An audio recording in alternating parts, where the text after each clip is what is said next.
गुरु प्यारी साध संगत जी, सभी को प्यार भरी राधा स्वामी जी संगत जी। आज हम उस रूहानी सफर की बात करेंगे जो हर सत्संगी के जीवन का आधार है। हम सब इस दुनिया के शोर शराबे में फंसकर उस असली घर सचखंड का रास्ता भूल चुके हैं। हमारी आत्मा जो कभी मालिक का अंश थी, आज मन और माया के पिंजरे में कैद है। कई बार हम सिमरन पर बैठते हैं, घंटों गुजार देते हैं, लेकिन अंदर अंधेरा ही रहता है। मन भटकता रहता है। पुरानी यादें, घर बाहर की चिंताएं और दुनियावी उलझनें हमें घेर लेती हैं। तब हमारे भीतर एक सवाल उठता है, क्या मेरी मेहनत बेकार जा रही है?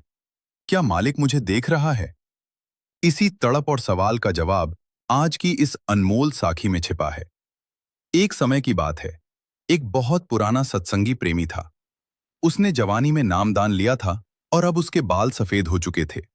वो नियम का बहुत पक्का था।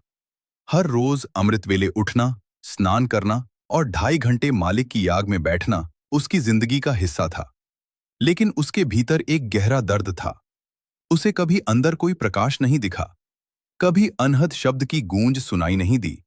उसे लगता था कि उसका मन एक पत्थर की तरह है जो पिघलता ही नहीं।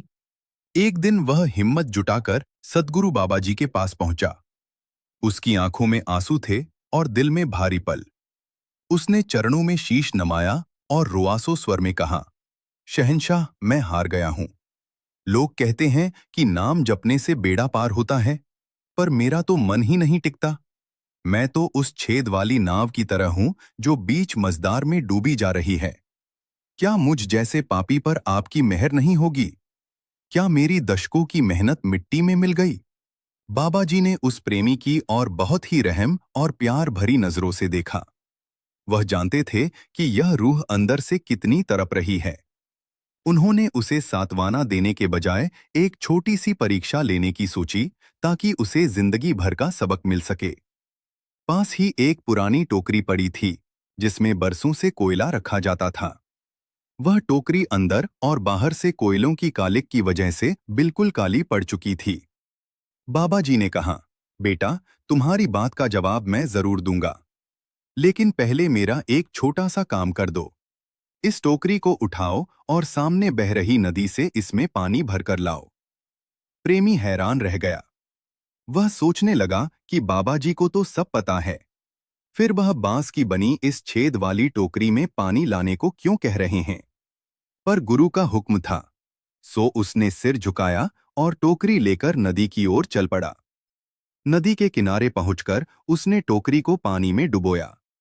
जैसे ही उसने टोकरी बाहर निकाली, सारा पानी उन अनगिनत छेदों से झरने की तरह बह गया।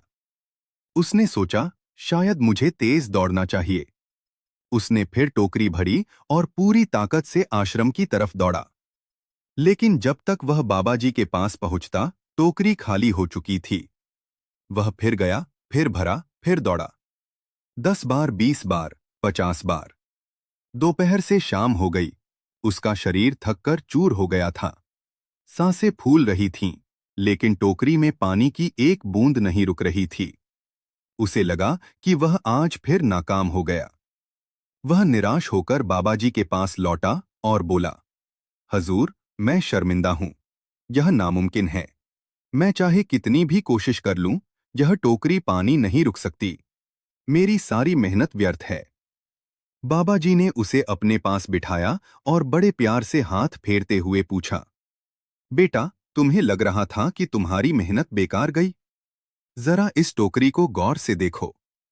प्रेमी ने जब टोकरी की तरफ देखा तो उसकी आंखें फटी की फटी रह गई।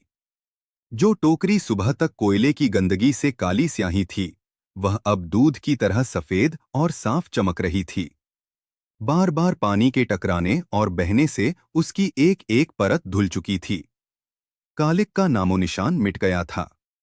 बाबा जी ने गंभीर वाणी में कहा, मेरे बच्चे, ठीक यही हाल तुम्हारे मन का है।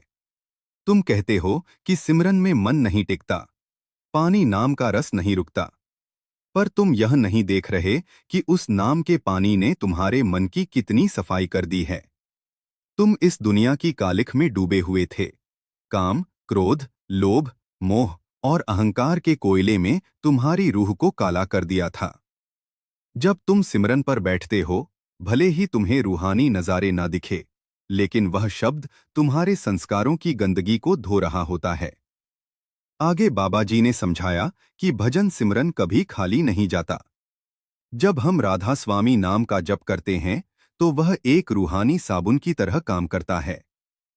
जैसे उस टोकरी के छेद खुले थे, इसलिए पानी निकल गया, वैसे ही हमारी इंद्रियां, आंख, कान, नाक बाहर की तरफ खुली हैं।